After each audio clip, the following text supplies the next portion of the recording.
Updated the 13th of May 2018, 1700 Australian Eastern Standard Time. The phenomenal growth in the humpback whale population has resulted in some of the giant beasts of the ocean beginning their migration north almost a month early. Whale watching season for tourism operators such as the Sunshine Coast's Whale One traditionally begins on the first weekend in June.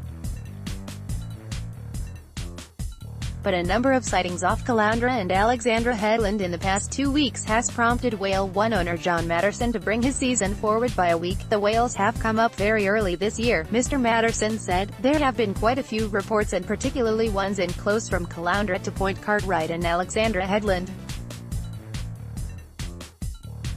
It is very unusual, Southern Cross University Marine Ecology Research Center founding director Peter Harrison said. Whales were moving earlier because their numbers had grown so large.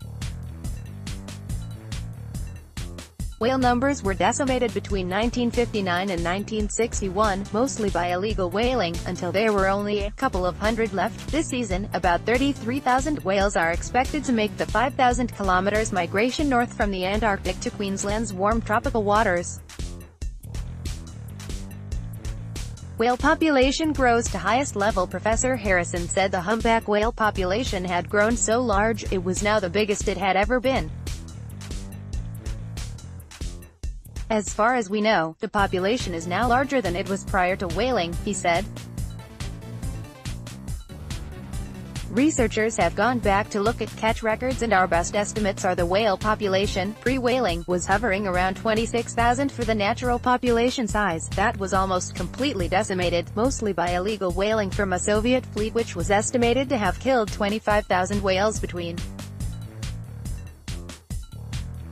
1959 and 1961. After this, there were possibly only a few hundred whales left, and there was almost total extinction. In 1962, the whaling stations at Tangalooma, on Moreton Island and in northern New South Wales were closed, and there were not enough whales left to make whaling viable. The population has grown steadily every year, but Professor Harrison said it would start to slow, and there was no concern it would grow too big to be sustainable. What will happen is the rate of population increase will start to slow and come back to a normal level of growth, he said. Migaloo gets a wide berth. Office of Environment and Heritage Wildlife Team leader Susan Crossetti said there were increased distances for Migaloo in New South Wales this year to give him a bit of extra space that he gets in Queensland.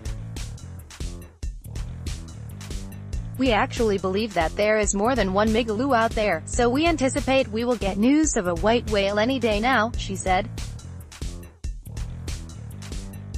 We think we might have up to 3, maybe even 5 white whales that migrate up the coastline, and we have an extra distance of 500 meters for any white whale. We just think it's an unusual color morph of a whale, and they're just predominantly white whales. I think Migaloo is still sort of regarded as a unique solely white whale, but we do have other whales that are predominantly white. Killer whale sightings increasing with the recovery of humpbacks. Also comes other whale species that are associated with humpbacks, such as killer whales. We've had quite a lot of reports in the last few weeks of killer whales being seen off the coastline, Ms. Crossetti said. Killer whales have always been around, but in terms of the frequency and the numbers of humpbacks being seen, it certainly does seem to be an increasing trend. How many we are observing, they will try to prey upon humpback calves.